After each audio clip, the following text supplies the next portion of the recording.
तो band structure हमने समझ लिया था कैसे मेटल्स में, कंडक्टर्स में बेसिकली, नॉन मेटल्स या नॉन कंडक्टर्स और इन सेमीकंडक्टर्स, इनमें बैंड स्ट्रक्चर कैसा होता है। तो क्योंकि किसी भी मेटल या किसी भी मटेरियल को अगर कंडक्टिंग होना है तो उसके कंडक्शन बैंड में क्या होने चाहिए, इलेक्ट्रॉन्स होने चाहिए।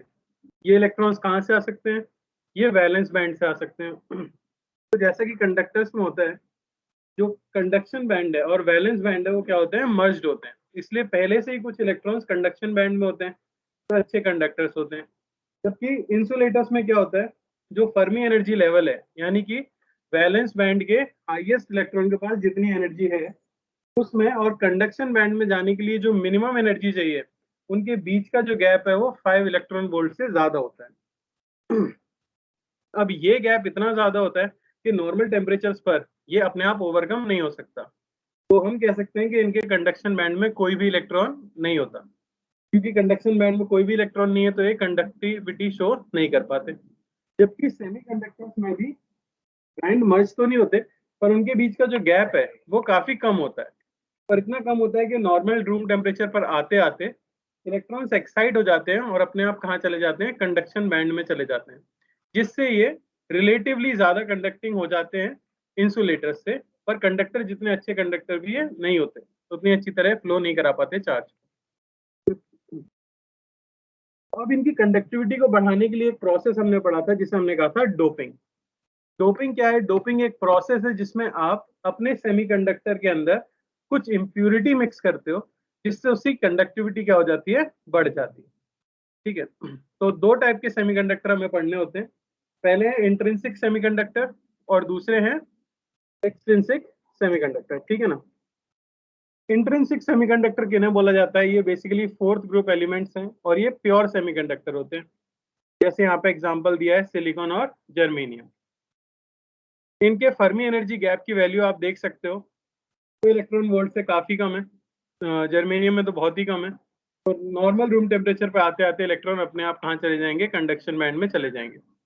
तो जब कोई भी इलेक्ट्रॉन वैलेंस बैंड से कंडक्शन बैंड में जाता होगा तो वो एक बॉन्ड ब्रेक करता होगा। बॉन्ड ब्रेक होने की वजह से वहां पे इलेक्ट्रॉन की डेफिशिएंसी होती है या वेकेंसी आ जाती है, जिसे हम कहते हैं होल। अब अगर इस एलिमेंट के चारों तरफ आपने इलेक्ट्रिक फील्ड लगा दी है ना, किसी एक डायरेक्शन में, जैसे मैंने इलेक्ट्रिक फील्ड अज्यूम कर ली, तो क्या होगा, जो कंडक्शन बैंड में इलेक्ट्रॉन्स गए हैं उनके ऊपर तो उल्टे डायरेक्शन में एक फोर्स लगने लगेगा और वो लेफ्ट में चलने लगेंगे। इलेक्ट्रॉन्स अगर लेफ्ट में चल रहे हैं तो करंट कहाँ जाता हुआ माना जाता है, राइट में, है ना। हम कह देंगे कि राइट में करंट फ्लो कर रहा है, उसे मैंने डिनोट कर दिया आई से। यह है current due to electrons in conduction band. अब होता क्या है कि ये होल्स हैं, इनको भी पॉजिटिवली चार्ज पार्टिकल्स की तरह आप मान सकते हो, क्योंकि यहाँ इलेक्ट्रॉन के चार्ज की डेफिशिएंसी है। देखा जाता है कि ये खुद भी मूव करने लग जाते हैं, जो होल्स हैं, है ना। कैसे मूव करते हैं वो हम अभी देखेंगे, पर इनकी वजह से भी करंट आ जाता है। तो कंडक्टर्स में तो सिर्फ और सिर्फ जो इलेक्ट्रॉन्स कंडक्शन बैंड में हैं उनकी वजह से करंट आता है। लेकिन सेमीकंडक्टर्स में करंट किस वजह से आता है, कंडक्शन बैंड के इलेक्ट्रॉन्स प्लस वैलेंस बैंड में जो होल्स क्रिएट हो गए। ठीक है, तो यहाँ पे दो चार्ज कैरियर्स हमारे पास होते हैं। अब कोई भी इलेक्ट्रॉन जो एक्साइट होके कंडक्शन बैंड में चला गया है, हमेशा के लिए ऊपर नहीं चला जाता। देखा जाता है कि कुछ बहुत ही छोटे टाइम के बाद वो वापस से रिकम्बाइन हो जाता है किसी भी होल के साथ। तो इस तरह से generation of electron hole pair और रिकॉम्बिनेशन, ये प्रोसेस साथ साथ चलता रहता है। किसी भी एक पर्टिकुलर टेम्परेचर पर जो इनकी कंसेंट्रेशन है, यानी number of electron hole pair, वो क्या रहते हैं, फिक्स रहते हैं। टेम्परेचर बढ़ाओगे तो number of electron hole pair क्या रहेंगे, ज्यादा। कम करोगे तो क्या हो जाएंगे, कम। पर किसी एक टेम्परेचर पे ही क्या रहने वाले हैं, फिक्स रहने वाले। ठीक है। अब ये कंडक्टिविटी ना बहुत ज्यादा हाई नहीं है। क्यों ये बहुत ज्यादा हाई नहीं है, क्योंकि आप देख सकते हो 1 × 10⁸ 10⁸ 8 एटम्स में से, यानी 10 करोड़ एटम में से मात्र एक इलेक्ट्रॉन ऐसा होगा जो कि कंडक्शन बैंड में जाएगा। यानी 10 करोड़ में से एक इलेक्ट्रॉन होल पेयर बनने वाला है। तो ये कंडक्टिविटी बहुत ज्यादा हाई नहीं होती है। इसे बढ़ाने के लिए हम क्या कर देते हैं, डोपिंग कर देते हैं या इंप्यूरिटीज इसमें ऐड कर देते हैं। कहलाते हैं एक्सट्रिंसिक सेमीकंडक्टर्स। समझ आया, जिसके अंदर की हम क्या कर देते हैं, इंप्यूरिटी मिक्स कर देते हैं। तो डिपेंडिंग ऑन किस टाइप की इंप्यूरिटी मिक्स की गई है, इन्हें नाम दिया गया एन टाइप सेमीकंडक्टर और पी टाइप सेमीकंडक्टर। समझ आया? एन टाइप बेसिकली वो सेमीकंडक्टर्स होते हैं जिनमें की पेंटावेलेंट इंप्यूरिटी को ऐड किया जाता है। पेंटावेलेंट इंप्यूरिटी का मतलब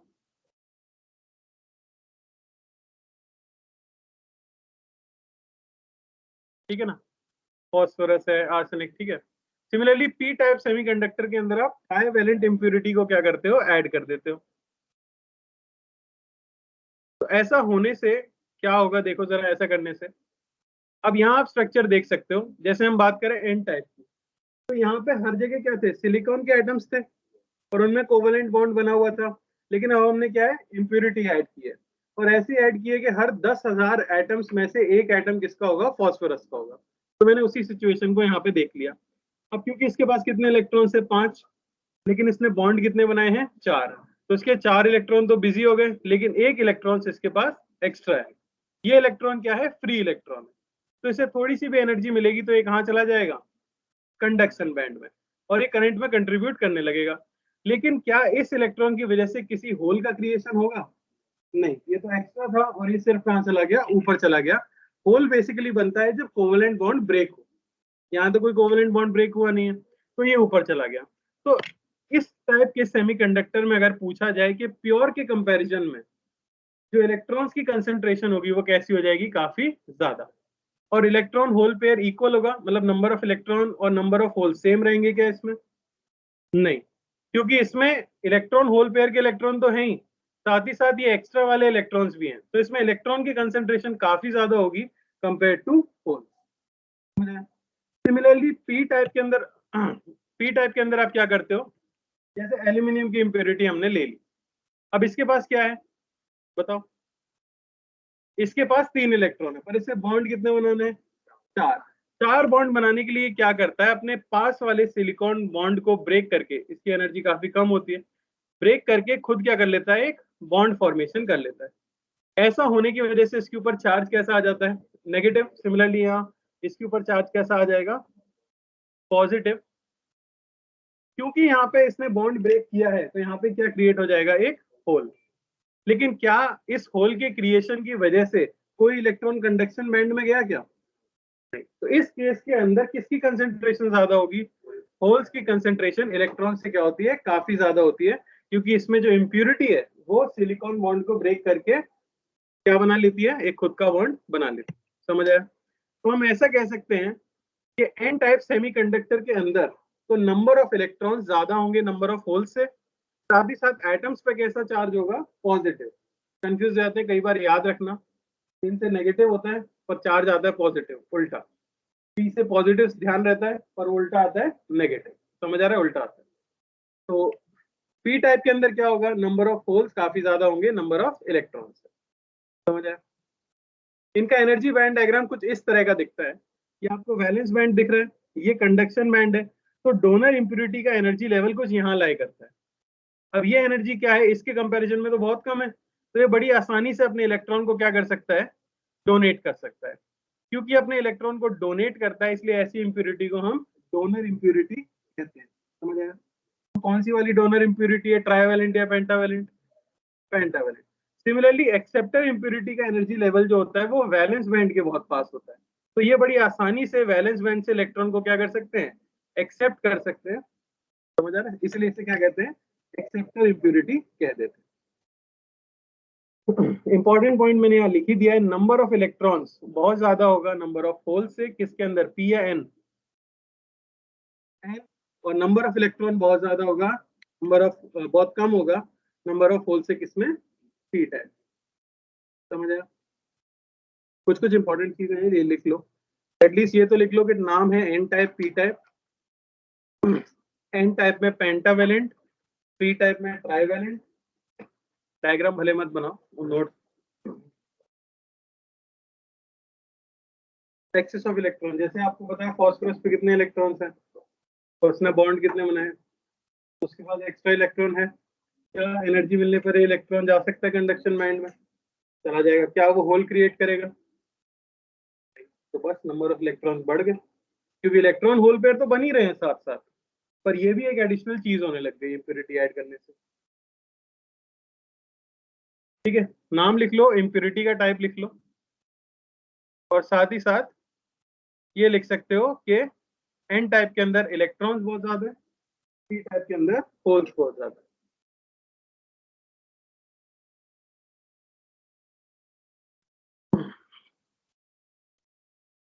नहीं मैम, ये 12th है, FR0123। वो 1 या 6 में बिठाया था ना आपने। हो गया। तो अब अगली चीज इनके बारे में हमें पढ़नी होती है, वो है कैरियर कंसेंट्रेशन। कैरियर यानी कि चार्ज कैरियर की कंसेंट्रेशन क्या रहेगी किसी के भी अंदर। तो इंट्रिंसिक सेमीकंडक्टर आपको पता है कौन से सेमीकंडक्टर थे जो कि प्योर थे, ठीक है। तो इसमें नंबर ऑफ होल्स और नंबर ऑफ इलेक्ट्रॉन्स क्या सेम रहेंगे, क्योंकि ये तो प्योर है। तो इनके प्रोडक्ट को कहा जाता है Ni²। और ये हर सेमीकंडक्टर के लिए पर्टिकुलर टेम्परेचर पे क्या रहती है, फिक्स्ड वैल्यू। समझ आ रहा है? इसे कहते हैं मास एक्शन लॉ। लिख लो इसे फटाफट। इंट्रिंसिक सेमीकंडक्टर के लिए डिपेंडिंग ऑन कौन सा सेमीकंडक्टर है, इलेक्ट्रॉन का नंबर इनटू होल का नंबर, ये एक कांस्टेंट क्वांटिटी आती है जिसे हम Ni² कह देते हैं। Ni² क्यों कहा है मैंने, क्योंकि हमने कह दिया Ne is equal to NH is equal to Ni। जो भी इसकी प्रॉपर्टी होगी उतने ही इलेक्ट्रॉन्स और होल्स बनेंगे। जबकि पी टाइप की अगर बात की जाए तो पी टाइप में क्या था, नंबर ऑफ होल्स बहुत ज्यादा थे नंबर ऑफ इलेक्ट्रॉन्स से। ऐसा होने की वजह से अगर मैं कहूं कि Na, यहाँ पे Na वो एवोगैड्रो नंबर नहीं है, Na है कंसेंट्रेशन ऑफ एक्सेप्टर इम्प्यूरिटी। मान लो आपने इम्प्यूरिटी के Na एटम्स ऐड किए हैं, तो अब मुझे बताओ कि कितने एक्स्ट्रा आपको मिले होंगे होल्स। Na ही मिलेंगे। एक इम्प्यूरिटी क्या करती है, एक होल लाती है, पी टाइप है याद रखो। पी यानी कि पॉजिटिव, पॉजिटिव यानी नेगेटिव साइन, नेगेटिव साइन के साथ होल रहता है। समझ आ रहा है? एल्यूमिनियम ब्रेक करता है ना बॉन्ड। यहाँ पर हम ये कह सकते हैं, ऑनलाइन आवाज आ रही है सबको? Yes sir. Yes sir.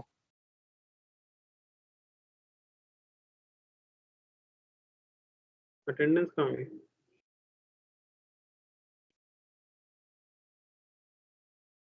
हाँ, तो क्योंकि यहाँ पे नंबर ऑफ होल्स बहुत ज्यादा है नंबर ऑफ इलेक्ट्रॉन से, तो हम ये कह सकते हैं कि number of holes nearly equal है किसके, जितनी भी आपने एक्सेप्टर इम्प्यूरिटी ऐड की है। तो नंबर ऑफ इलेक्ट्रॉन्स हम इस फॉर्मूले से कैलकुलेट कर सकते हैं। याद रखना यहाँ पे Na सिंपली क्या है, कंसेंट्रेशन ऑफ एक्सेप्टर इम्प्यूरिटी, याद रहेगा।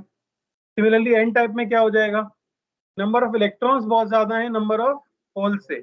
तो एनडी अगर कंसेंट्रेशन है डोनर इम्प्यूरिटी की, तो इलेक्ट्रॉन लगभग कितने हो जाएंगे, जितने डोनर एटम्स है, और सीधे आप होल्स की कंसेंट्रेशन यहां से निकाल सकते हो। तो एनआई जो टर्म है वो सबसे इंपॉर्टेंट है, जो कि प्रॉपर्टी है किसकी, सेमीकंडक्टर है, वो आपको दिया रहेगा। मेंस वगैरह में इस पे भी क्वेश्चन पूछे जा चुके हैं, वो आपको बता देंगे कि इतने हमने एक्सेप्टर एटम डाले, ये थी इंट्रिंसिक कंसेंट्रेशन, तो बताइए कितने होल्स होंगे।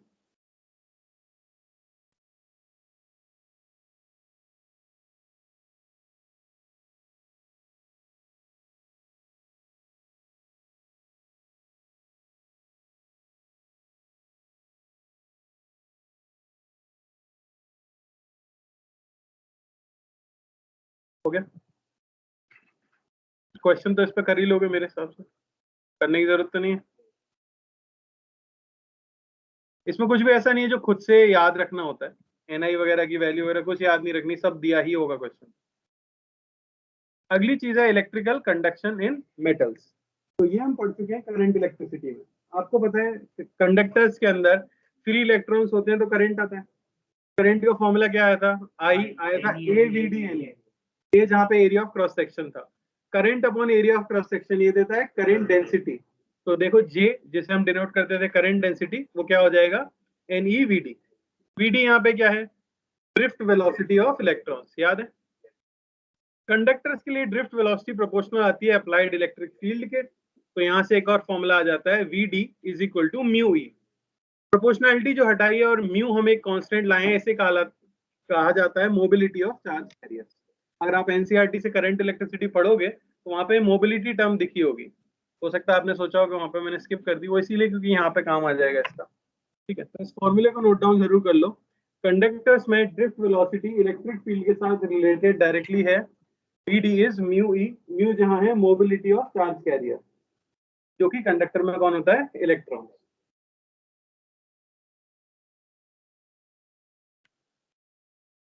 सीधे सीधे मेंस में फॉर्मूला बेस्ड क्वेश्चन आते हैं। तो करंट डेंसिटी का फॉर्मूला क्या बन जाएगा, सिर्फ ड्रिफ्ट वेलोसिटी की वैल्यू म्यू ई पुट कर दो वहां पे, तो वो बन जाएगा एन ई म्यू ई, दिख रहा है। अब यहाँ पे एन एक कांस्टेंट है, क्या होता था N, number of free electron, E electron का चार्ज, म्यू उसकी मोबिलिटी। तो ये चीज पूरी तरह से कांस्टेंट है। हाँ, इलेक्ट्रिक फील्ड आप लगा सकते हो डिपेंडिंग ऑन, इसलिए इस पूरी कांस्टेंट चीज को नाम दिया जाता है सिग्मा, और इसे कहा जाता है कंडक्टिविटी। हमारे फॉर्मूले इंपॉर्टेंट है।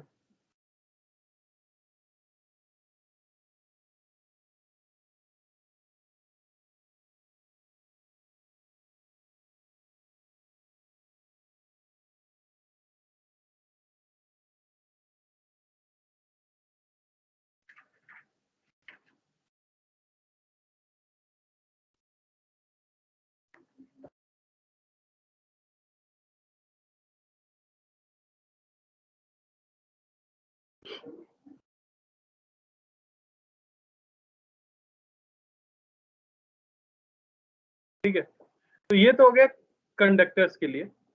सेमीकंडक्टर्स के लिए क्या हो जाएगा, अब यहाँ पे चार्ज कैरियर कौन कौन है, क्या सिर्फ इलेक्ट्रॉन है, नहीं, इलेक्ट्रॉन्स भी हैं और होल्स भी हैं।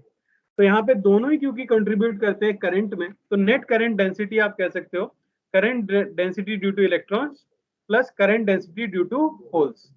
जे का फॉर्मूला पुट कर दिया है N E mu into E, याद है।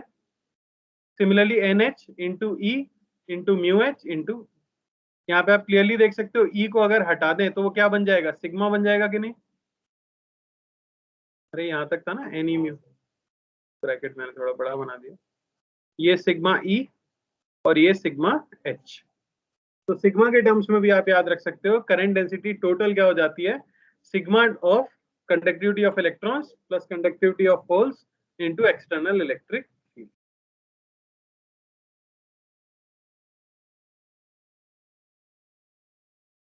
इंट्रिंसिक के लिए आप जानते हो एन ई की वैल्यू एन एच के इक्वल होती है और वो इक्वल होता है एन आई के। तो उसके टर्म्स में अगर डायरेक्टली लिखें तो ये फॉर्मूला आ जाता है total conductivity of semiconductor. Proof समझ आ रहा है क्या किया है, देख लो।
हो गया, तो नेट करंट भी हम क्या कह सकते हैं, current due to electrons plus current due to holes. ठीक है, तो ये थी प्योर थ्योरी वाला पार्ट, है ना, जिसके ऊपर ज्यादा क्वेश्चंस तो नहीं, पर मेंस वगैरह में क्वेश्चन अगर बहुत इजी पूछना होगा तो इन चीजों से पूछे जाते हैं। मेनली इससे क्वेश्चन आने की संभावना बहुत ज्यादा हाई रहती है, जो कि है पीएन जंक्शन। तो हमें समझ आया कि डिपेंडिंग ऑन कैसी इंप्योरिटी आप मिक्स कर रहे हो अपने सेमीकंडक्टर में, उन्हें दो टाइप से डिवाइड किया गया है, पी टाइप सेमीकंडक्टर और एन टाइप सेमीकंडक्टर। अब पीएन जंक्शन क्या है, बेसिकली अगर आप एक सेमीकंडक्टर लो, एक स्लैब लो उसकी, और उसके एक पोर्शन को पी टाइप बना दो और एक पोर्शन को एन टाइप बना दो। ऐसा कैसे कर सकते हैं, एक साइड पे डोनर इंप्योरिटी मिक्स करो और एक साइड पे एक्सेप्टर इंप्योरिटी मिक्स करो। तो ऐसा देखा गया कि उनके बीच का जो पोर्शन होता है, कुछ थोड़ा सा पोर्शन वो न्यूट्रल हो जाता है, और वो जो जंक्शन क्रिएट होता है उसे हम कह देते हैं पीएन जंक्शन। बात समझिए कैसे बनता है, यहाँ पे ध्यान से देखो। तो ये हमने एक सेमीकंडक्टर लिया पूरा, उसकी लेफ्ट हैंड साइड को आप देख सकते हो मैंने पी टाइप बनाया है, पी पॉजिटिव यानी नेगेटिव। ये नेगेटिव क्या शो कर रहा है कि इसके एटम्स पे चार्ज कैसा है, नेगेटिव है। सिमिलरली एन टाइप उल्टा पी, तो यहाँ पे पॉजिटिव साइन आ गया है। लेकिन याद रखना है पॉजिटिव साइन यानी यहाँ पे एक्स्ट्रा इलेक्ट्रॉन है, नेगेटिव साइन यानी यहाँ पे क्या है, होल्स है। समझ आ रहा है? अब क्योंकि ये तो हमने वॉल्यूम ले रखी है, बीच का जो रीजन होगा कुछ इलेक्ट्रॉन होल पेयर क्या हो जाएंगे, मर्ज हो जाएंगे। इनके पास इलेक्ट्रॉन्स हैं, उनके पास होल्स हैं, आपने दोनों साइड पे क्या कर दिया है, डिफरेंट डिफरेंट इंप्योरिटी ऐड कर दी है। तो यहाँ जो पास पास इलेक्ट्रॉन होल पेयर होंगे वो क्या हो जाते हैं, रिकम्बाइन हो जाते हैं। ऐसा होने की वजह से बीच का रीजन क्या हो जाएगा, न्यूट्रल हो जाएगा। लेकिन क्योंकि लेफ्ट साइड पे आप देख सकते हो टोटल नेगेटिव चार्ज है, दिख रहा है कि नहीं एटम्स के पास, और राइट साइड पे एटम्स के पास कैसा चार्ज है, पॉजिटिव चार्ज है। तो एक पोटेंशियल डिफरेंस जरूर क्रिएट हो जाता है। हमें पता है इलेक्ट्रिक फील्ड आ जाती है हमेशा कहां से, हाई पोटेंशियल से लो पोटेंशियल की तरफ। या ऐसा कह सकते हो कि इलेक्ट्रिक फील्ड पॉजिटिव चार्ज से ओरिजिनेट होती है और नेगेटिव चार्ज पे जाके खत्म हो जाती है। तो जो बीच का रीजन होता है जो कि न्यूट्रल हो गया था, जहां इलेक्ट्रॉन होल पेयर कंबाइन हो गए थे, वहां पर एक इलेक्ट्रिक फील्ड स्टैब्लिश हो जाती है पॉजिटिव से नेगेटिव की तरफ। देख पा रहे हो आप? और इस रीजन को कहा जाता है डिप्लीशन लेयर। क्यों? क्योंकि यहाँ पे बेसिकली जो चार्जेस थे वो क्या हो गए, डिप्लीट हो, खत्म हो गए ना, आपस में मर्ज हो गए। समझ रहे? तो ये जो सेटअप बनता है इसे आप क्या कह देते हो, पीएन जंक्शन कह देते हो। बेसिकली पीएन डायोड कहा जाता है इसे, और ये जो बीच का पोर्शन है इसे कहते हैं पीएन जंक्शन। अगर इलेक्ट्रिक फील्ड का ग्राफ बनाया जाए तो आप देख सकते हो यहाँ तो कोई इलेक्ट्रिक फील्ड है नहीं, यहाँ भी इलेक्ट्रिक फील्ड है नहीं, लेकिन क्योंकि यहाँ पे पोटेंशियल डिफरेंस है तो इस रीजन के अंदर इलेक्ट्रिक फील्ड जरूर रहती है। मैक्सिमम कहाँ रहेगी, पॉजिटिव चार्ज के पास, और धीरे धीरे डिक्रीज होके यहाँ पे फिर से क्या हो जाएगी, जीरो। किसी को इसके अंदर दिक्कत है तो पूछो, इंपॉर्टेंट पोर्शन है, किसी भी पोर्शन में दिक्कत है कि किस चीज में नीचे, समझा नहीं मैं।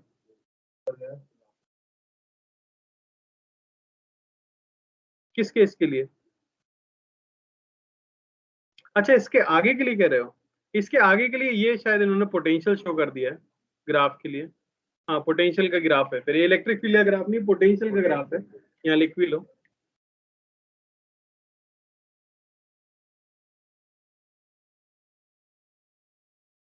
तो जीरो पोटेंशियल अगर हम लेफ्ट हैंड साइड पे इमेजिन करें तो पोटेंशियल लीनियरली बढ़ता है और यहाँ कुछ ना कुछ पोटेंशियल आपको रीच हो जाएगा। समझ आया? ड्रॉ कर लो इसे। ये इतने सारे प्लस प्लस बनाने की जरूरत नहीं है, एक बड़ा सा माइनस एक बड़ा सा प्लस बना लो, डॉट और पोल बना लो और इलेक्ट्रिक फील्ड शो कर लो।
तो शो कर रहा है प्लस एक्सेस, एक्सेस बना दिया, इधर से इधर एक्सेस पे मूव करेंगे। समझ आया डायोड कैसे बनाते हैं?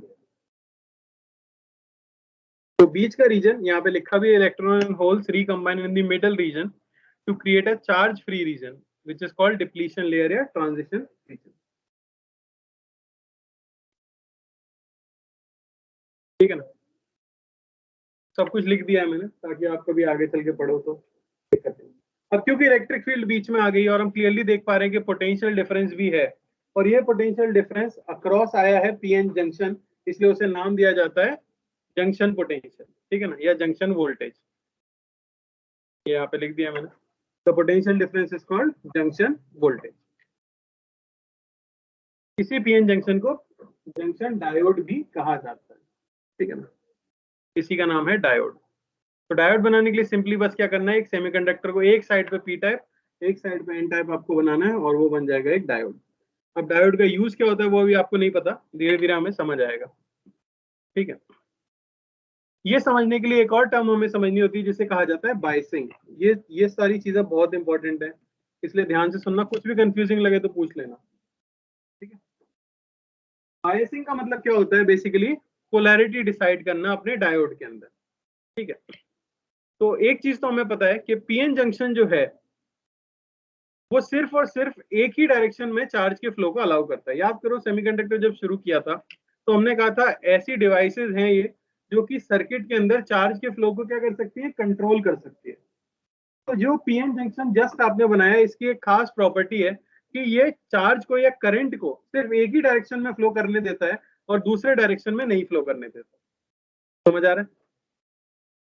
ये किस पे डिपेंड करेगा वो अभी आपको समझ आ जाएगा, ठीक है। उसके लिए पहले हमें दो टर्म समझनी होगी, फॉरवर्ड बायसिंग और रिवर्स बायसिंग।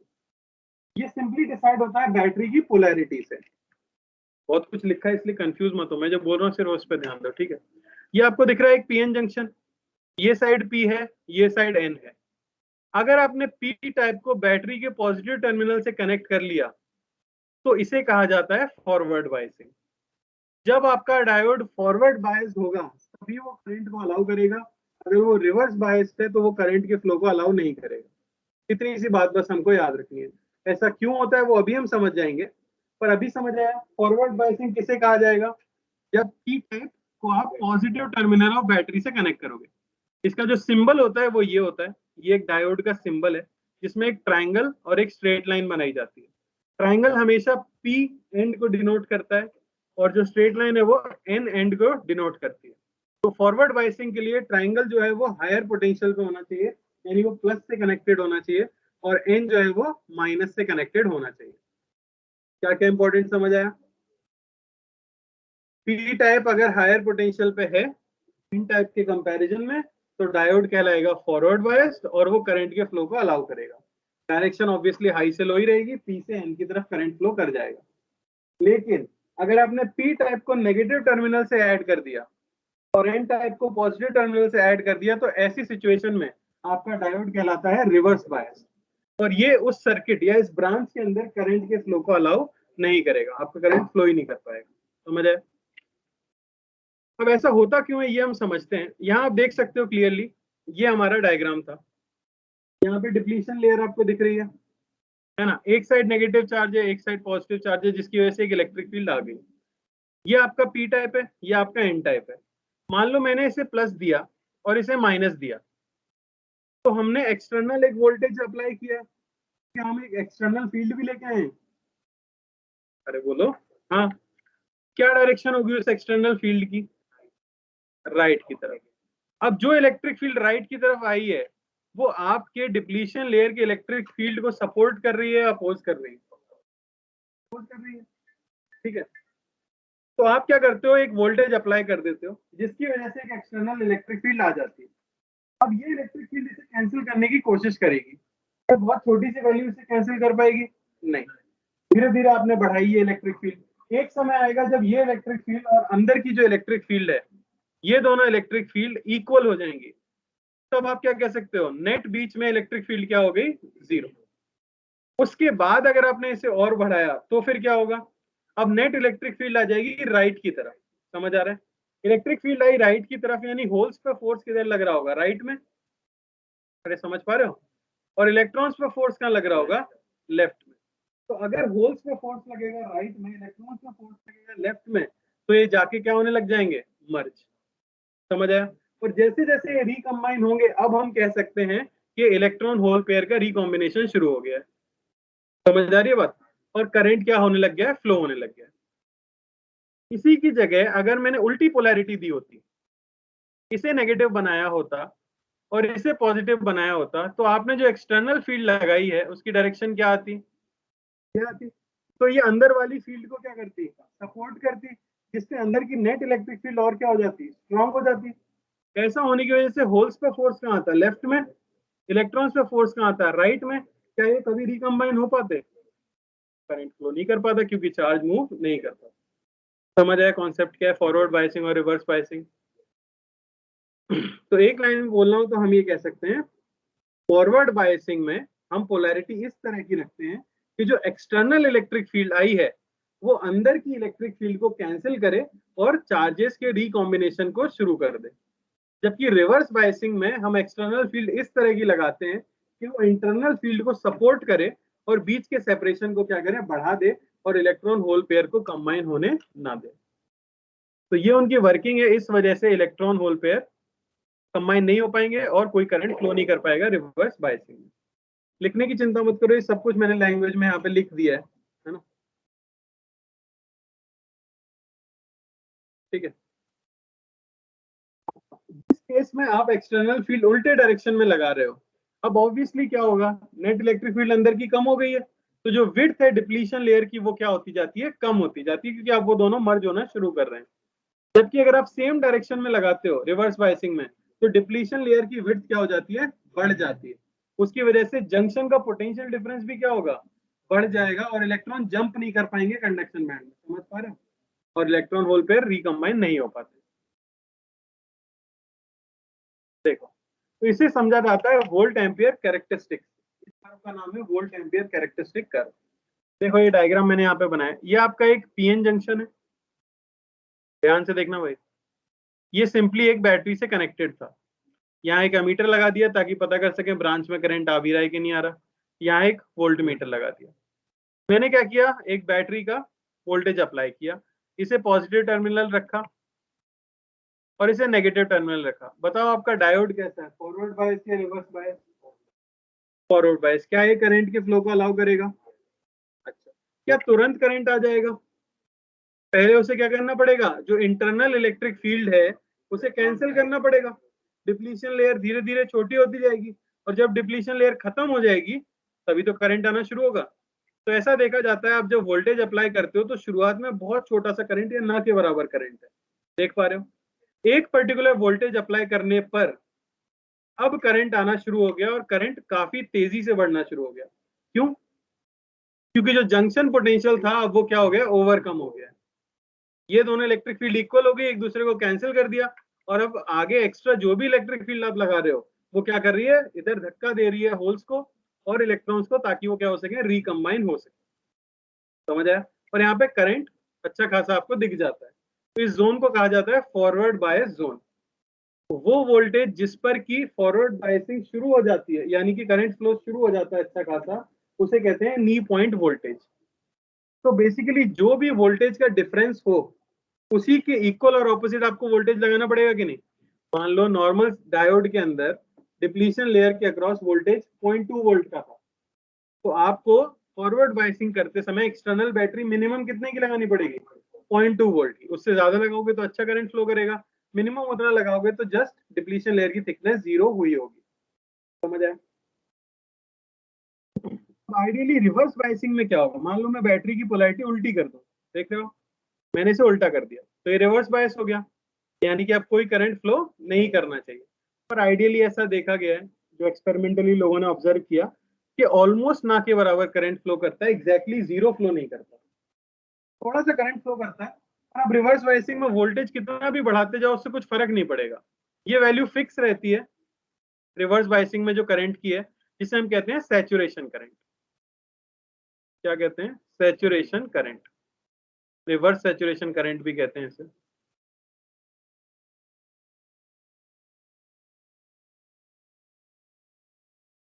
ठीक है ना? और अगर आप नेगेटिव वोल्टेज बहुत ज्यादा बढ़ाते जाओ, बहुत ज्यादा बढ़ाते जाओ, सोच के देखो नेगेटिव वोल्टेज लगाने से हो क्या रहा था, होल्स को उल्टे डायरेक्शन में पुश कर रहे थे और इलेक्ट्रॉन्स को उल्टे डायरेक्शन में पुश कर रहे थे, डिप्लीशन लेयर की विड्थ बढ़ती जा रही थी, बढ़ती जा रही थी। अब आपने वोल्टेज अप्लाई किया है, अच्छी खासी स्ट्रॉन्ग इलेक्ट्रिक फील्ड है, वो फोर्सेज लगा रही है चार्ज कैरियर के ऊपर, एक पर्टिकुलर वोल्टेज ऐसा आता है जिस पर कि डायोड क्या हो जाता है, ब्रेक, टूट जाता है। ठीक है ना? तो उसे कहा जाता है ब्रेक डाउन। डायोड का क्या हो गया, ब्रेक डाउन हो गया, और फिर अचानक से आपको ढेर सारा करंट फ्लो होता हुआ दिखेगा, क्योंकि अब कुछ बचा ही नहीं है उसके अंदर, अब तो वो आराम से फ्लो करने दे रहा है। ठीक है ना? आपने एक तरह से मेल्ट कर दिया उसे। तो ये चीज ध्यान भी रखी जाती है जब आप मटेरियल चूज कर रहे हो डायोड बनाने के लिए, उसका मेल्टिंग पॉइंट बहुत हाई होना चाहिए। बना लो इसे।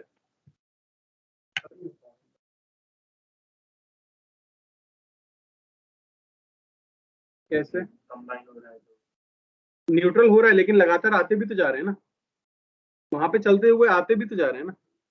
वो तो क्या था कि देखो उल्टे डायरेक्शन में आई थी फील्ड, नॉर्मल फील्ड थी बिना किसी एक्सटर्नल के।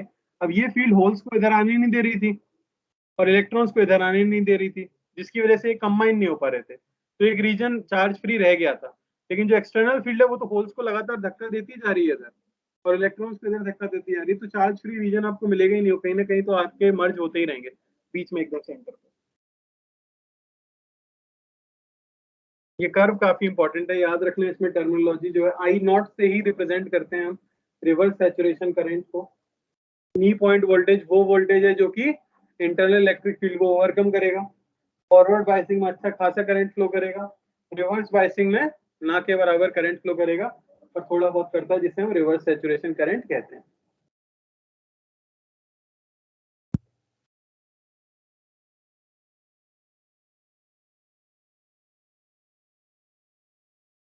अच्छा, ये नॉन ओमिक डिवाइस है, ये भी याद रखना। V is equal to I R यहाँ पे फॉलो नहीं होता सेमीकंडक्टर्स में, ठीक है ना, ओम्स लॉ फॉलो नहीं करते हैं। कर्व से दिख ही रहा है वो तो, ओम्स लॉ के हिसाब से तो ये स्ट्रेट लाइन आता है।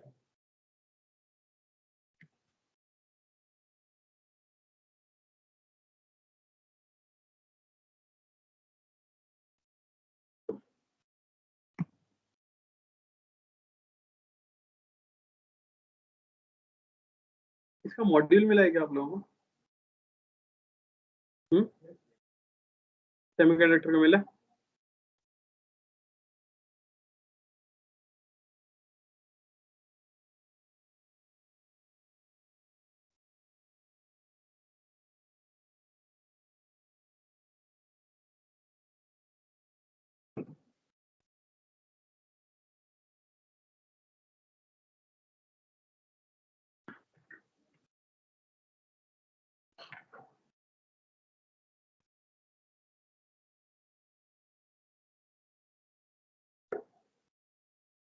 हो गया?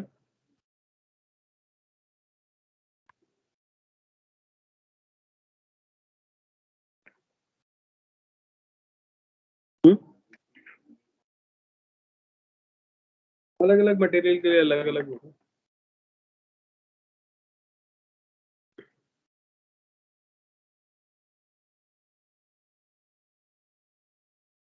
तो जो करंट का फंक्शन आता है वो कुछ इस तरह का आता है, आई इज आई नॉट ई की पावर ई वी बाय के टी, के जहाँ पे बोल्ट्जमैन कांस्टेंट है, टी टेम्परेचर है, वी है आपका अप्लाइड वोल्टेज, ई है इलेक्ट्रॉन का चार्ज, नीचे वाला ई इलेक्ट्रॉन का चार्ज नहीं है, वो एक्सपोनेंशियल है -1।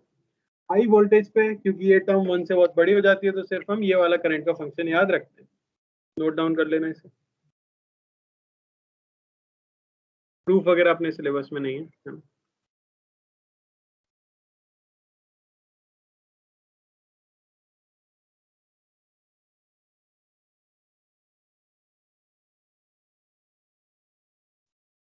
वो नॉर्मल टेम्परेचर पर, अगर टेम्परेचर बहुत हाई ना हो तो, बहुत हाई टेम्परेचर होगा तो ये टर्म बड़ी हो जाएगी।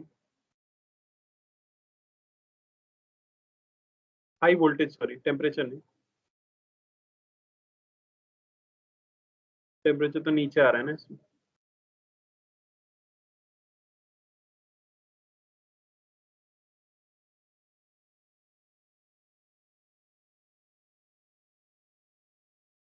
आई नॉट यहाँ पे रिवर्स सैचुरेशन करंट।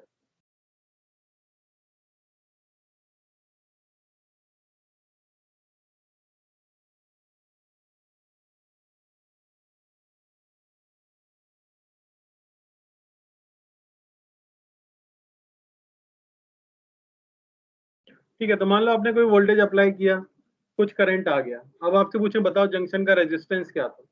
तो अगर ये ओम्स लॉ फॉलो कर रहा होता तो हमने वी अप्लाई करने पे जो करंट आया है वी बाय आई से हम रेजिस्टेंस बता देते, लेकिन क्योंकि ये नॉन ओमिक डिवाइस है तो आप V equal to I R use नहीं कर सकते, तो इसीलिए पीएन जंक्शन के लिए हम डायनामिक रेजिस्टेंस बताते हैं। कुछ पॉइंट्स हैं जो आपको याद रखने हैं। सबसे जरूरी पॉइंट ये है कि जंक्शन का रेजिस्टेंस प्रोपोर्शनल होता है थिकनेस ऑफ डिप्लीशन लेयर के। जितनी ज्यादा डिप्लीशन लेयर की थिकनेस होगी उतना ज्यादा उसका रेजिस्टेंस होगा। इसीलिए हम कहते हैं रिवर्स बायसिंग में क्या होता है, डिप्लीशन लेयर बहुत थिक हो जाती है और रेजिस्टेंस बहुत हाई है, इसलिए करंट लगभग क्या है, जीरो है। समझ आए। फॉरवर्ड बायसिंग में इसलिए रेजिस्टेंस क्या रहता है, लो, क्योंकि बहुत थिन डिप्लीशन लेयर है। रिवर्स बायसिंग में हाई, क्योंकि थिक डिप्लीशन लेयर है। किलो ओम्स के उसमें चला जाता है ऑर्डर में, थाउजेंड्स ऑफ ओम। ठीक है, तो डायनेमिक रेजिस्टेंस बताया कैसे जाता है। ओमिक डिवाइसेस के लिए तो आप सिंपली इससे बता सकते थे, V by I 1 by tan theta, यानी 1 by slope of I V curve. लेकिन यहाँ पे कर्व हम देख सकते हैं कुछ ऐसा बन रहा है, तो किसी एक इंस्टेंट पे बताना है तो आप क्या करो, टेंजेंट खींच लो और उसके स्लोप को कैलकुलेट कर लो। तो डायनेमिक रेजिस्टेंस सिंपली हो जाता है 1 by slope of V I curve. देख पा रहे हो, वी आई नहीं, आई वी होना चाहिए यहाँ पे।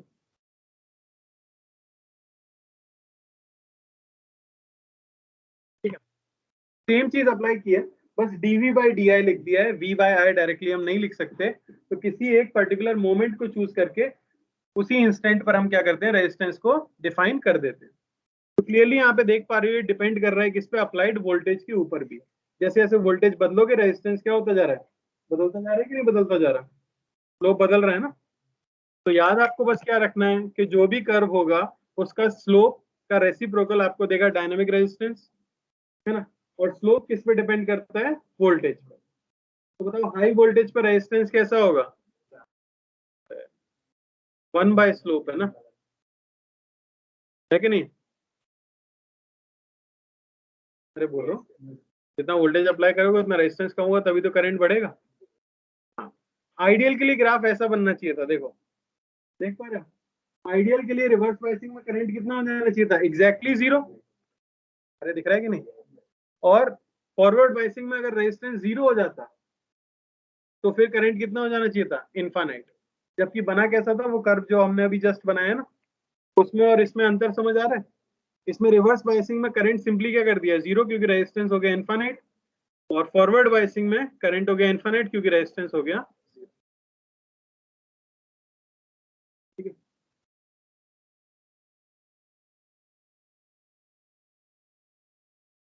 तो ओवरऑल जो क्वेश्चन आएगा सर्किट, उसमें करना क्या है वो ध्यान से देखो।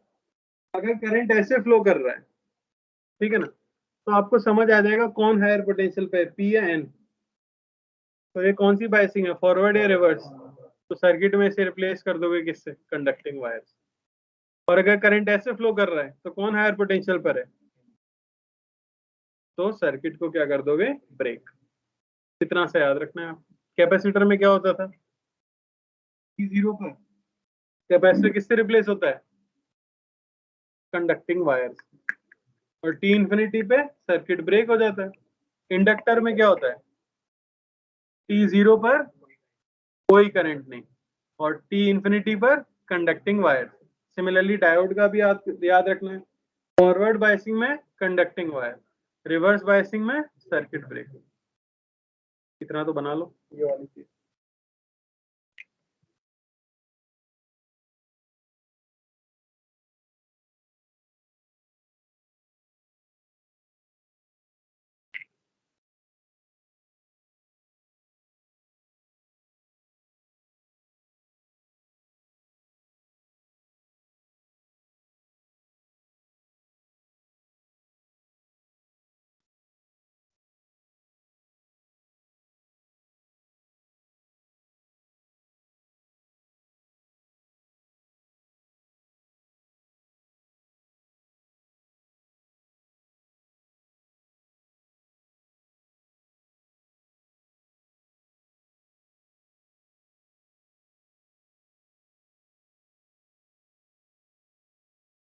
बोलो, आइडियल मतलब परफेक्ट। क्वेश्चन में कुछ अगर बोला नहीं गया हो तो हम आइडियली मान के चलते हैं।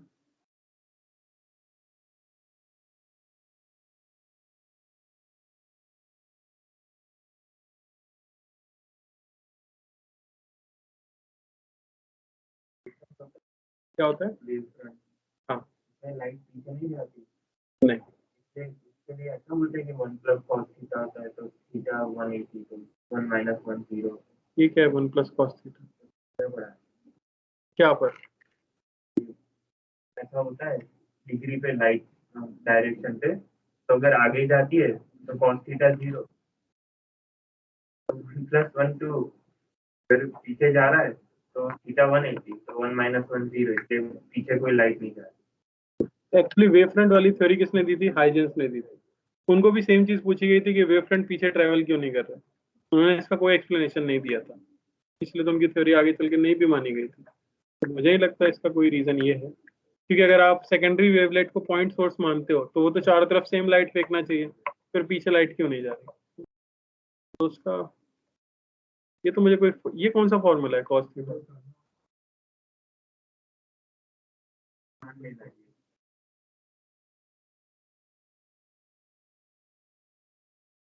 नहीं भाई, मेरे मेरे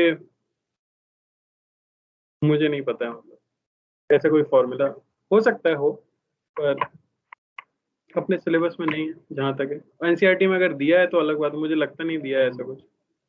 उन्होंने कहीं से सर्च करके या तो बताया होगा, तो मान लो पीछे नहीं जाता है। 2 होने से आगे जाता है, ये क्या मतलब है?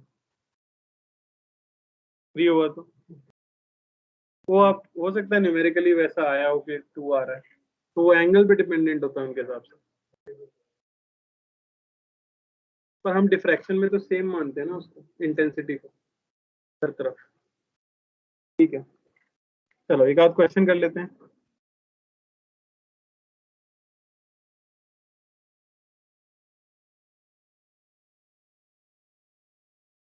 Find conductivity of a semiconductor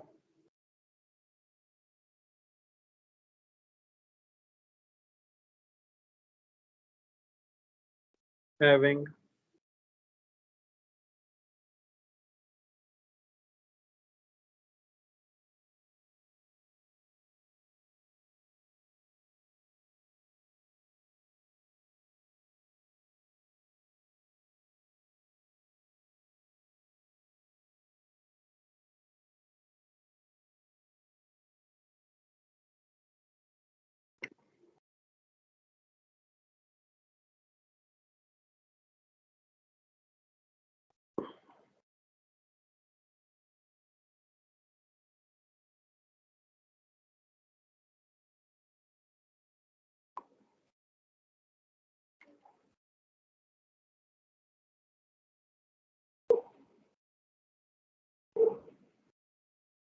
ये आ चुका है क्वेश्चन मेंस में।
सही है।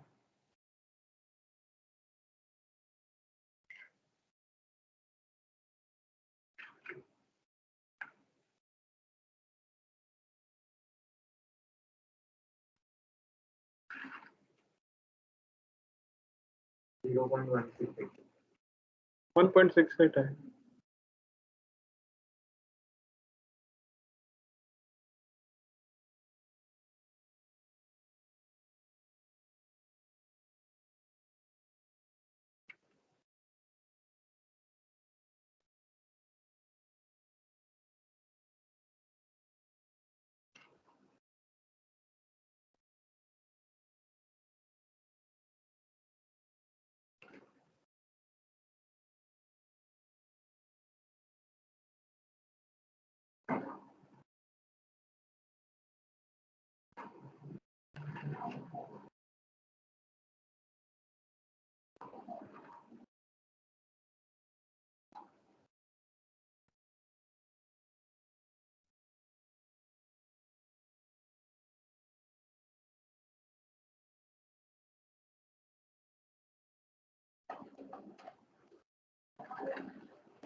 3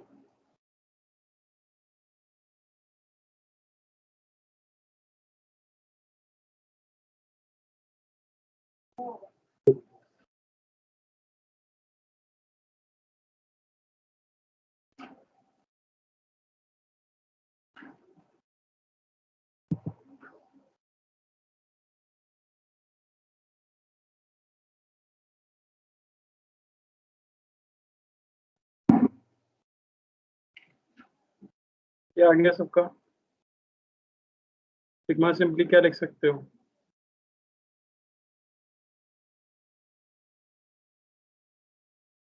है ना?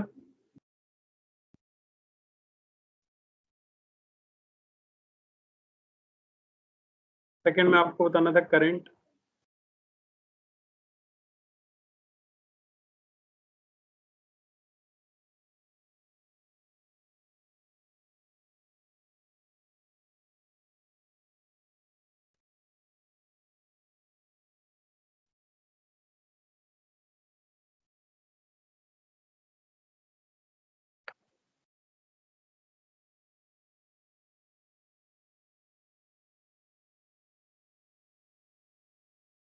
ओम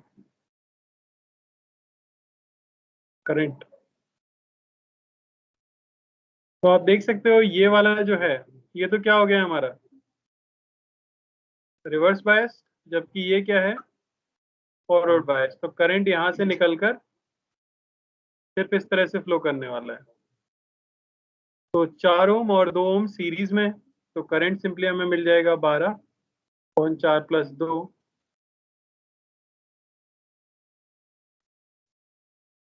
कोई दिक्कत?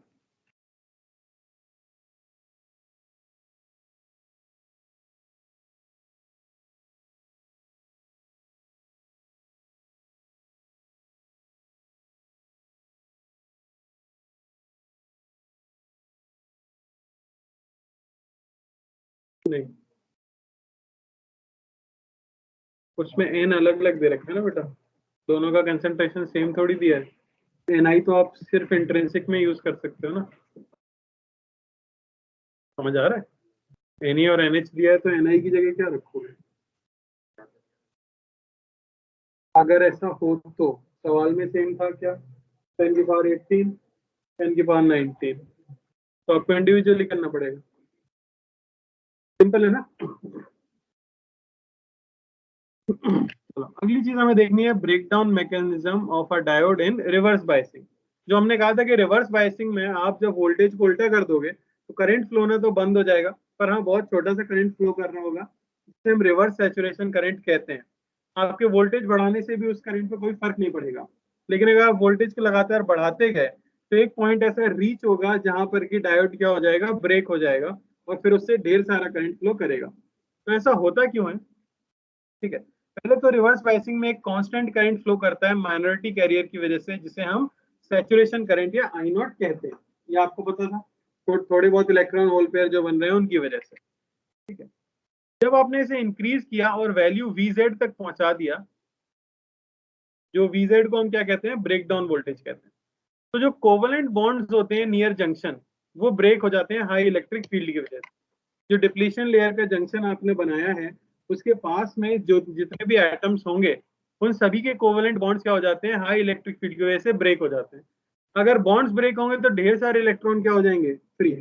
फ्री होने की वजह से क्या होगा, ढेर सारे number of electron hole pair generate होंगे, क्योंकि कई सारे लोग उछल के कंडक्शन बैंड में चले जाएंगे और अचानक से सर्किट में ढेर सारा करंट आ जाएगा। इसे कहा जाता है ब्रेकडाउन ऑफ डायोड, और जिस वोल्टेज पे ये चीज होती है उसे कहते हैं ब्रेकडाउन वोल्टेज। सिंपल है कि नहीं? आपने क्या किया, रिवर्स इलेक्ट्रिक फील्ड इतनी ज्यादा स्ट्रांग लगा दी कि कोवेलेंट बॉन्ड्स ही टूट गए और अपने आप ढेर सारे इलेक्ट्रॉन होल पेयर बन गए और सर्किट में काफी सारा करंट फ्लो होने लगा। ब्रेकडाउन मैकेनिज्म भी दो तरह की होती है जिसे हम पढ़ते हैं।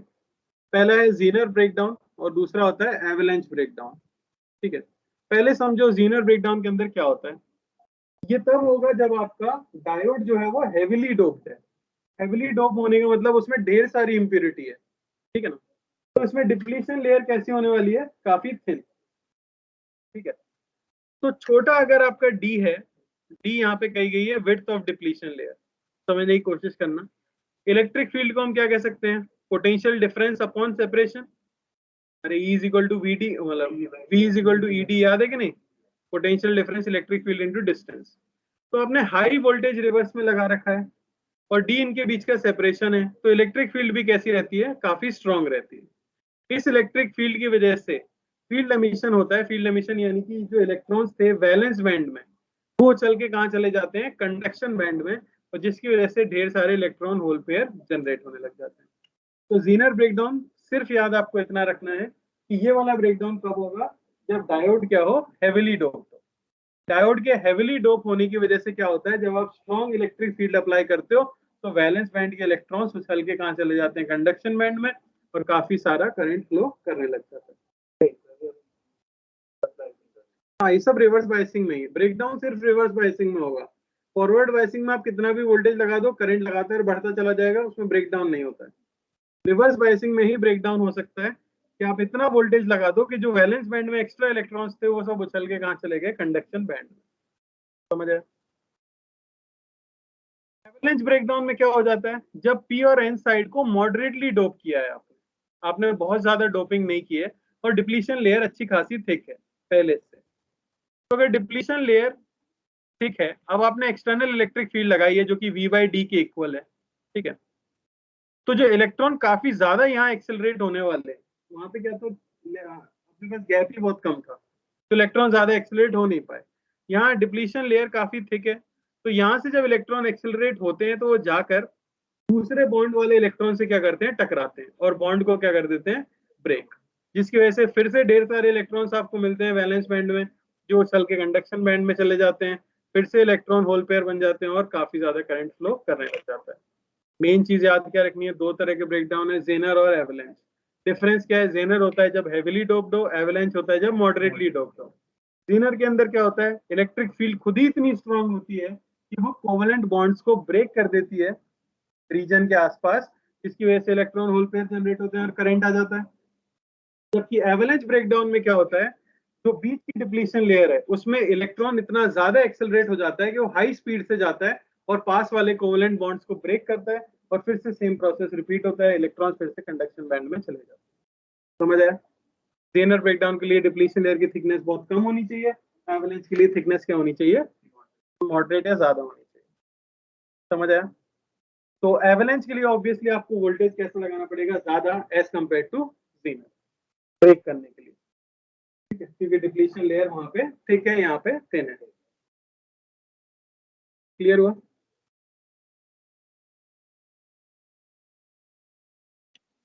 यहाँ पे डिटेल में मैंने लिख भी दिया उसके बारे में, ये काफी ज्यादा इंपॉर्टेंट है। जीनर डायोड जो है, जीनर डायोड अब बेसिकली क्या है, ये एक ऐसा डायोड है जो जीनर ब्रेकडाउन के प्रिंसिपल पे काम करता है।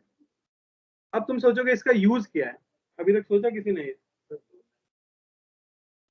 बनाया ही क्यों, ब्रेकडाउन हम करने ही क्यों चाह रहे हैं? तो बात है, ब्रेकडाउन करने से आपके दिमाग में आता है कि कोई चीज पूरी तरह से डिस्ट्रॉय हो गई, और बात यही है, जब भी किसी इलेक्ट्रिकल इंस्ट्रूमेंट का ब्रेकडाउन होता है तो वो मेल्ट हो जाती है, लेकिन यहाँ मटेरियल ऐसा यूज करते हैं कि वो मेल्ट ना हो। अगर वो मेल्ट नहीं होगा और काफी ज्यादा करंट भी उससे फ्लो कर पा रहा है, तो उसका यूज आपको यहाँ समझ आएगा, देखना अभी, ठीक है। तो पहली चीज तो जीनर डायोड बनेगा कैसे, ऑब्वियसली जीनर ब्रेकडाउन कराना है तो कैसा चाहिए, हेविली डोप्ड चाहिए। समझ आया? इसको ऑपरेट करते हैं रिवर्स बायस रीजन में, ब्रेकडाउन कंडीशंस के अंडर। अगर आपने फॉरवर्ड बायस कर दिया इस डायोड को, तो ये नॉर्मल डायोड की तरह ही काम करेगा। फॉरवर्ड बायसिंग में तो डायोड क्या करता है, बस करंट को जाने देता है। अरे बात समझ आ रही है कि अभी आपने क्वेश्चन किए ना, फॉरवर्ड बायसिंग में क्या होता है, करंट जाने लगता है, रिवर्स बायसिंग में करंट नहीं जाता है। सेम चीज यहाँ पर भी होती है, लेकिन अगर आप ब्रेकडाउन तक रीच कर गए तो फिर तो करंट फ्लो करता है ना, हमने कहा था ढेर सारा करंट फ्लो करता है, तो इसको हम ऑपरेट ही करते हैं रिवर्स बायस कंडीशन में, ठीक है। ऐसे मटेरियल का बनाया गया है जो कि मेल्ट ना करे हाई करंट फ्लो होने पर भी, ताकि ये ब्रेकडाउन होने के बाद भी वर्क करता रहे। ब्रेकडाउन होने के बाद वर्क करने का मतलब क्या है, ब्रेकडाउन होने के बाद भी इससे करंट क्या हो पाएगा, पास हो पाएगा। समझ आई बात? सिंबल इसका ये हो जाता है, बस इसमें आगे वाली रॉड को थोड़ा सा क्या बोले, टेढ़ा मेढ़ा बनाया जाता है, ठीक है ना। तो ये आपको सर्किट हो सकता है सर्किट में बताया नहीं कि ये जीनर डायोड है, पर इसे देख के आपको पहचानना होगा कि ये जीनर डायोड है। अब इसकी खास बात क्या है ये समझो, रिवर्स ब्रेकडाउन होने पर जो VZ है वो कांस्टेंट रहता है। किसी भी जीनर डायोड के लिए एक पर्टिकुलर वोल्टेज जो है वो फिक्स रहता है, जिसे हम उसका ब्रेकडाउन वोल्टेज कहते हैं। एक बार ब्रेकडाउन हो गया तो देखो, करंट भले आप इन्फानाइट तक बढ़ा दो, पर क्या वोल्टेज बढ़ा था? दिख रहा है कि नहीं? करंट आप कितना भी इससे फ्लो कर जाए, वोल्टेज कहाँ फिक्स रहने वाला है? VZ पर फिक्स रहने वाला है। ये चीज हमारे काम काफी आ सकती है। आपने देखा है घरों में स्टेबलाइजर होते थे पहले, अब नहीं होते। पहले हुआ करते थे, फ्रिज के ऊपर एक डब्बा रखते थे, टीवी के पास में एक डब्बा रखते थे। इतने नए नहीं हो तुम लोग जितना एक्ट कर रहे हो, है ना? तुम जैसे कल ही पैदा हुए, नहीं हमारे में तो इनबिल्ट आता है। पहले होता था, लोग फ्रिज के ऊपर रखते थे एक स्टेबलाइजर, नाम नहीं सुना? जो स्टेबलाइज करता है, ठीक है ना, किस चीज को? बात यही थी कि अगर आपने डायरेक्टली अप्लायंस को लगा दिया सॉकेट में, अचानक से बहुत ज्यादा वोल्टेज आ गया, तो बहुत सारा करंट फ्लो करेगा अप्लायंस में, और अप्लायंस क्या हो जाती है? खराब। तो लोगों को स्टेबलाइजर खरीदना पड़ता था। वो आउटलेट को सीधे स्टेबलाइजर में लगाते थे और स्टेबलाइजर को कनेक्ट करते थे अपने अप्लायंस से। स्टेबलाइजर करता था जीनर डायोड पे वर्क, यानी उसका एक मैक्सिमम वोल्टेज है जो उसके अक्रॉस आ सकता है, जिसे उसका ब्रेकडाउन वोल्टेज कहते हैं। अब चाहे आप कितना भी करंट फ्लो करा लो, उसका वोल्टेज VZ ही फिक्स रहने वाला है। अब आप इस सर्किट को इमेजिन करो जरा, ये आपका अप्लायंस है लोड, इसके अक्रॉस आपने एक जीनर डायोड लगा दिया, और यहां आपने सप्लाई किया है वोल्टेज। देखो मैंने इसे रिवर्स बायस किया है कि नहीं? नेगेटिव से P कनेक्टेड है, ये रिवर्स बायस है। तो जब फॉरवर्ड बायसिंग चल रही होगी तब तो अच्छा खासा करंट फ्लो करेगा, कोई दिक्कत नहीं। लेकिन जैसे ही वोल्टेज अगर VZ से बड़ा भी आया तो भी क्या होगा? सोच के देखो, इसके अक्रॉस VZ फिक्स रहने वाला है, तो लोड के अक्रॉस भी VZ फिक्स रहने वाला है। और ये तो क्योंकि ओमिक डिवाइस है, ये V = IR फॉलो करती है। इसके अक्रॉस दिया तो इसमें करंट फिक्स हो गया कि नहीं हो गया? तो जितना भी एक्स्ट्रा करंट बाहर से आया था वो सारा का सारा कहां से फ्लो कर जाएगा? डायोड से। और डायोड पिघलता नहीं है, वो कितना भी करंट फ्लो करा सकता है, वो अपने अक्रॉस वोल्टेज फिक्स रखता है। तो आपकी अप्लायंस क्या हो जाएगी? सेफ। तो जीनर डायोड को ब्रेकडाउन के जोन में काम कराने का फायदा क्या है कि कोई भी अप्लायंस है उसके अक्रॉस आप वोल्टेज क्या कर सकते हो? फिक्स कर सकते हो। तो याद आपको यही रखना है कि अगर किसी भी अप्लायंस के अक्रॉस जीनर डायोड लगाया गया है तो उस अप्लायंस के अक्रॉस वोल्टेज फिक्स रहेगा, यानी उसमें जाने वाला करंट फिक्स रहेगा। जितना भी एडिशनल करंट आ रहा है वो सारा सारा डायोड से पास कर जाएगा। कोई डाउट?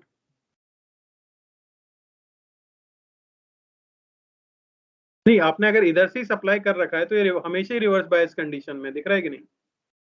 अब क्या कहना चाह रहे हो? हाँ, किस केस में? बिल्कुल फ्लो नहीं होगा, इस ब्रांच में फ्लो नहीं होगा डायोड की, यहाँ तो फ्लो होगा कि नहीं होगा? तो VZ तक तो इसमें कुछ करंट जाने नहीं वाला, सारे इसमें जाने वाला है, तो आपको दिक्कत भी नहीं है VZ तक तो। लेकिन VZ से ज्यादा हमारा लोड नहीं ले सकता कुछ भी, तो जैसे ही VZ आएगा अब सारा इसमें जाना शुरू हो जाएगा, और इसके पास तो वही फिक्स जो मैक्सिमम जा रहा है उतना ही जाएगा। तो कम में तो वो कुछ काम नहीं आता, उसमें कोई करंट जाता ही नहीं है। लेकिन जैसे ही उसका लिमिट क्रॉस हुई अब सारा करंट उसी में जाने लग जाता है। क्लियर हुआ? ठीक है, नोट्स तो मैं भेज दूंगा, भेज भी दिए गए मैंने शायद, तो भेज दिया, एक बार फिर मैं सेंड कर दूंगा, एक बार पढ़ के आना, फिर इसके ऊपर क्वेश्चंस करेंगे हम अगली क्लास में। ओके, चलो, थैंक यू एवरीवन।